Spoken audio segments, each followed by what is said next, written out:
Hi everyone, and welcome back to my channel. This video is going to be a talkie, so if you don't enjoy that type of video, I suggest that you mute and maybe you can listen to your own music in the background and just watch the painting process. In this video, I'll be talking about self-doubts, more specifically artistic self-doubts, and how I was able to recognize them and address them. Notice I didn't say overcome them because I think they're ever present. It just comes with the territory. Creatives are vulnerable people because we put our work out there in the open for everyone to judge. It's especially true in this day and age of technology. And when a piece is successful in pleasing the mass, it's a great place to be in. But it doesn't happen all the time. It can't.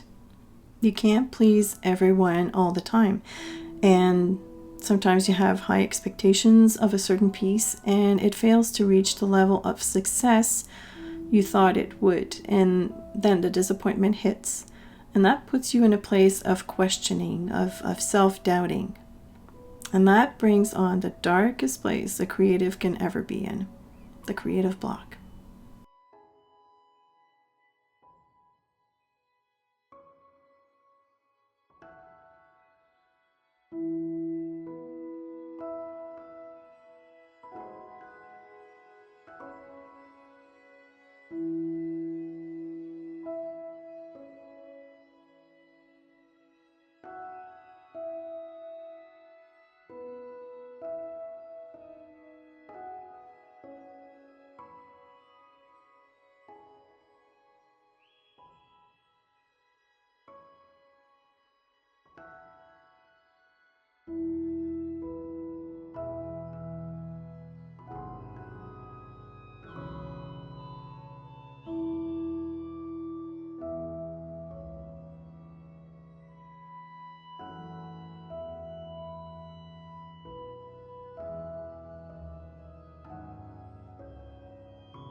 So how did I address this? Well, a few years ago, someone said something to me and my slogan was born: create for yourself and share with others. And I forget that from time to time. I have to constantly remind myself that I am the one person that needs to enjoy the painting. If others like it, it's a bonus. When you're in that mindset, you create from what I call the guts. When you do that, magic happens. It's inevitable.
I want to talk about ways to get back into that magical, stress-free, creative space.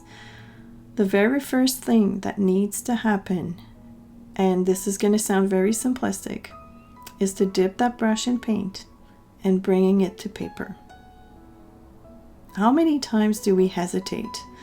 The fear of failure is paralyzing. We visualize failing before even trying, when failure shouldn't even be a thought in the first place, because success is not the goal here. So if you remove success in the equation, you can't fail. All you want to do at this point is play. Play with colors and shapes. That should be the only objective, not the final outcome, but rather the moment, the little nuggets of joy during the process. Everybody can do it. How often do I hear, "Oh, I wish I could paint like you"? Well, first of all, you can't, because you're not me. You're you. You have your own creations to make. To make, that's an action. The very first step in the creation process, not the talking about it or thinking about it, doing it.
You're probably wondering why I'm telling you this. Well, actually, I'm not talking to you. I'm talking to me. I'm just like everybody else with the same thoughts and insecurities. And it's only when I started this painting that I realized how damaging these thoughts are. So I set out to address them, more like knocking them off. The first step was to drop that indigo blue in the corner and watching it flow in the water, letting it do its thing. That's it, and repeat the same process somewhere else on the page. My only intention with this piece, which by the way I wanted to keep for myself and not show to anyone, was to kick the bad thoughts out, not letting them stay in my brain by doing the action. And before I knew it, I was so enjoying myself that little portals opened up for me to play in. You've heard me talk about these in previous videos, playing around a line or a shape, adding to it, going over it with more pigment, creating layers.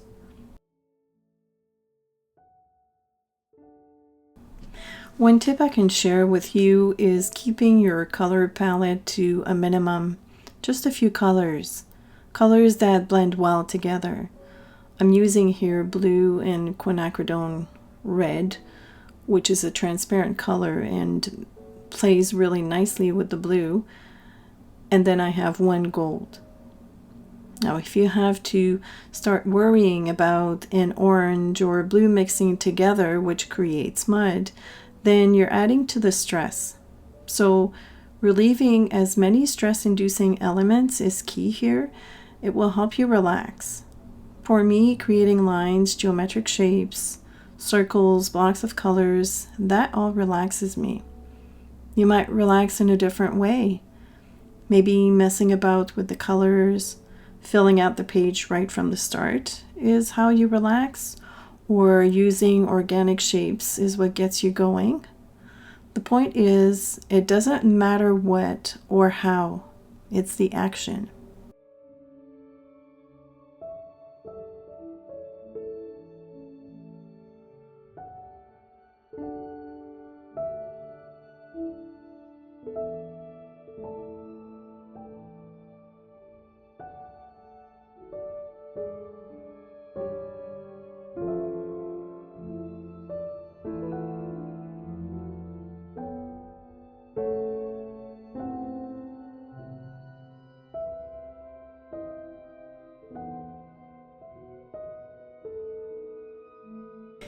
It's only when I have been at this exercise for a while and started genuinely enjoying myself, being more relaxed, that I started thinking about the composition.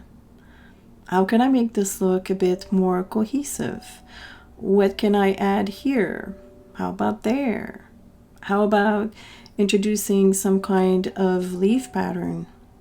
Or maybe a tree?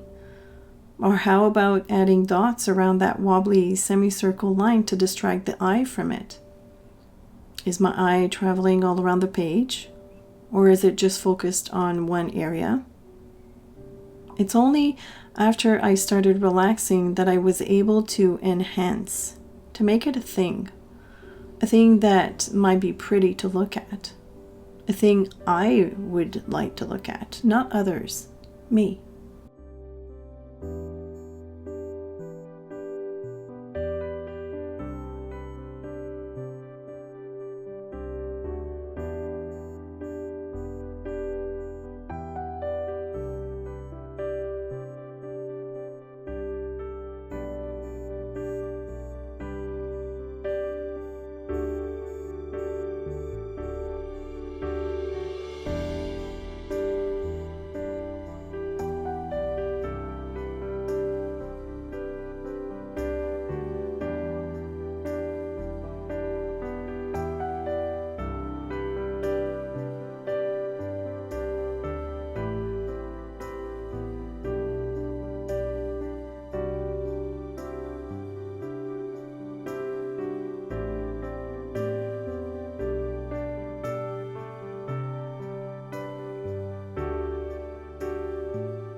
Now I want to do something fun with you.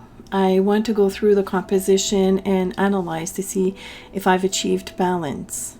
In my opinion, I didn't do too badly. I've got all three of my colors represented in a visual triangle. The clusters of lines as well, so I have that. Even if the lines on the left are small, they still add value. The semicircle at the bottom, it's repeated in the three boxes on the right, and I've also brought in the same kind of leaf motif inside the boxes, which It ties into that leaf, that branch. And the organic shape helps bring or break out the monotony of all these boxes and geometric shapes. I've even added imperfect dots with gouache, and I think that adds tonal value to the blue, and it also brings in more dimension. If I look at the red square on the right, it also offers different values done by layering stripes with more pigment and some blue. If there's one thing I would correct, I would probably add to the right hand side of the painting because it looks incomplete to me, but on the whole I feel it's pretty well balanced. I have to say that the tape was distracting because I went over it while I painted, and it was difficult to separate what was painting and what was overflow. It wouldn't give me a good representation of the whole painting, so once I removed it, I was agreeably surprised.